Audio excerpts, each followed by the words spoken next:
Hi, and welcome to the Court of Public Opinion. I have a guest host that will be joining me here in one moment. I just want to let you know that some of our posts we're hitting on topics that are going on right now in the legal system. Everything from child custody to human rights violations that go on here in the United States and some of your communities, including human trafficking and what's going on in the border.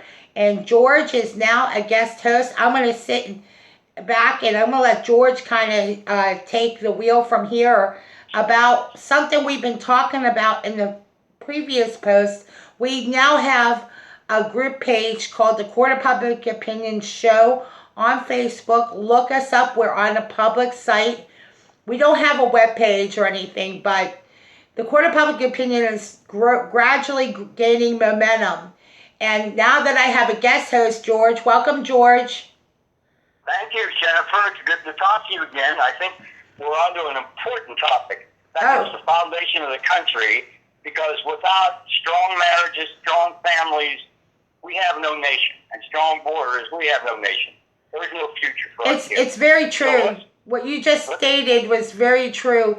I have you on the video version of the talk show. We have a radio show that we've been doing for a while. Webcasting is new to me. We have a beautiful backdrop when you see the show. If you've gotten a chance to see my show, I've sent a few videos to George and my brothers to see our webcast. We need some help with cameras, that's for sure. But as our show grows and we start to see an audience and we start to see maybe some way of it being sponsored, I bet you any money these topics will not only be relevant, but we might be able to find some answers, right? Isn't that correct? Yes. Now, Jennifer, I would like to say we need to bore into these issues that are that important. You know, in this country, there was no progress made. We didn't get independence from England by just sending emails or petitioning a king.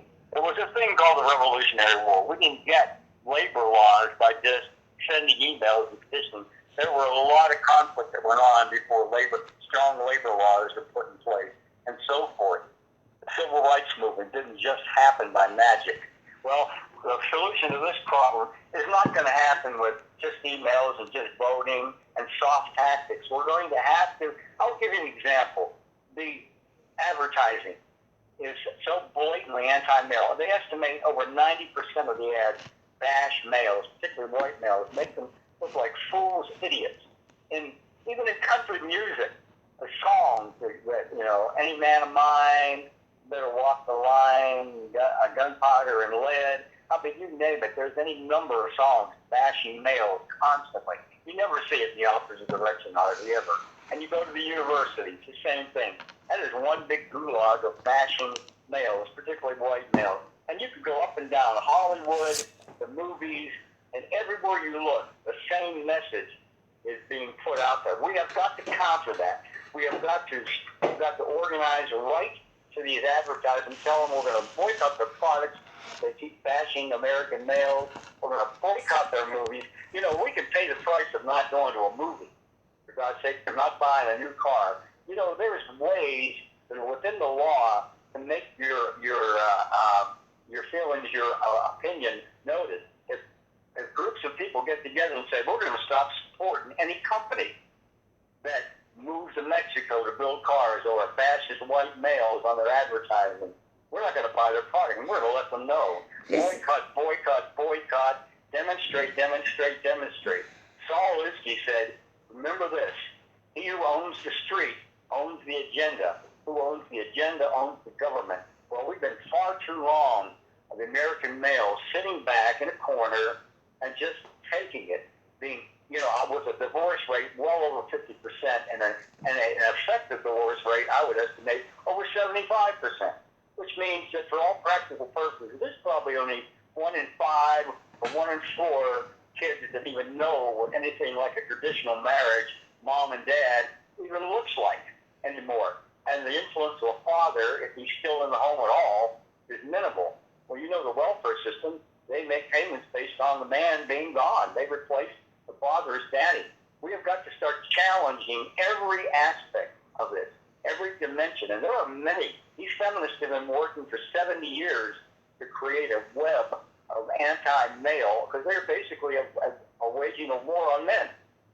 Well, we were talking about this earlier um, about that there are very handful of cases where men are abusing the family by not feeding your family. That's essentially what a man's responsibility. You don't need the courts to tell you that, is what you're saying. No, but then you got to ask a question beyond that. How do these men, every baby is a beautiful baby. I'm sure even Adolf Hitler was a beautiful baby, but how did he get to be what he did? How do these men, these so-called horrible men, get to be so horrible? Well, maybe they're the product of fatherless homes, probably even motherless homes, yeah, and running the streets.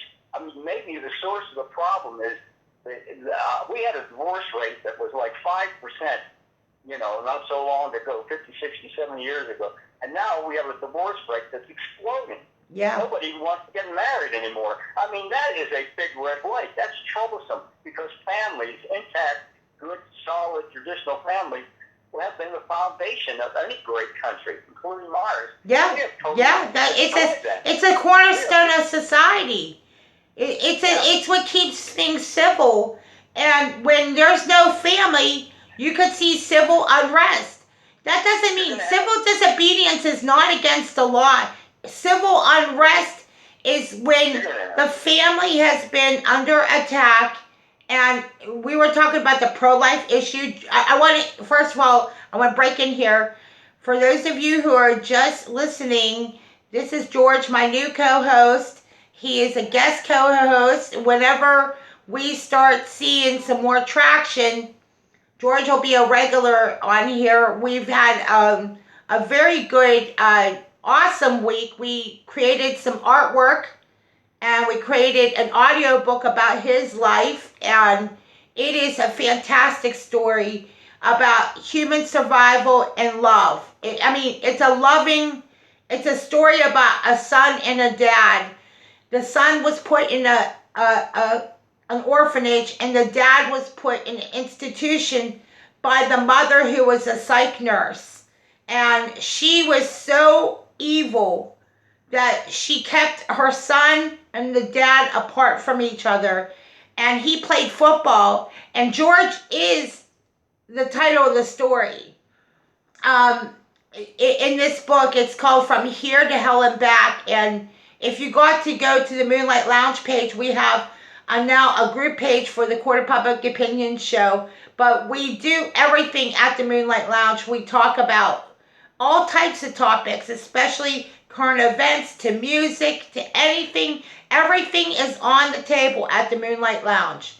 And George, I wanted to reintroduce you because they don't know much about your broadcast that we did the last 4 days. Like we hit it pretty hard. We hit on Farview Hospital, which I don't think anybody knows about this place, but it is compared to Auschwitz. It was a work camp, and it probably was in existence from 1940. I mean, the building's been there since 1817, but it was equivalent to a work camp. And George's dad was there, and he was 27 years old, and he rescued his dad from this place. And they admitted, there was an admission of guilt for what they did to his dad. They basically gave his dad a lobotomy. And George has been struggling since he was 3 years old. And he is one of my favorite cousins, by the way. And his story is special. And I gave you that long introduction so that everybody knows a little bit about why we're talking about the topics today, like the court system, your children, like being able to see your children. You pay the child support, yet you still didn't get to see your children. So, welcome back, George. I just want to make sure I was introducing you again. Okay, well, I think one thing, what you mentioned, when you're boil it all down, if you're a personal interest in a story, if you're an eyewitness to something, and it's one thing to read about these things and say, oh, isn't that a shame? Isn't that terrible? When you read about the war, or like my uncle who fought in the Battle of the Bulge, it's bad enough. But you know what? When you're there, you're firing the guns, you're taking the wounds, you're bleeding, you're seeing Tiger tanks come at you. That is a whole nother dimension.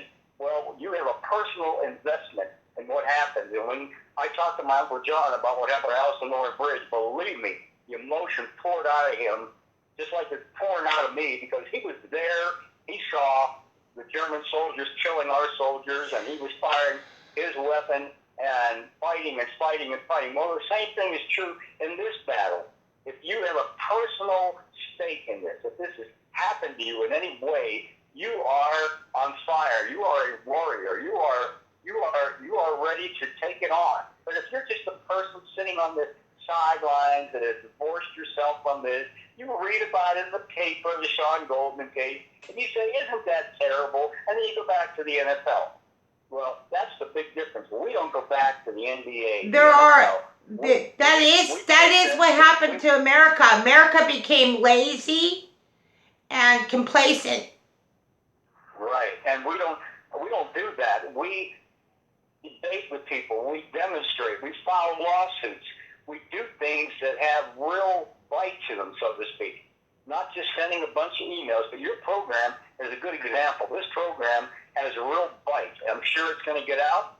And if it resonates with even 10 people out there that say, yeah, I've been through the same darn thing, and I didn't think anybody cared that I never see my children, and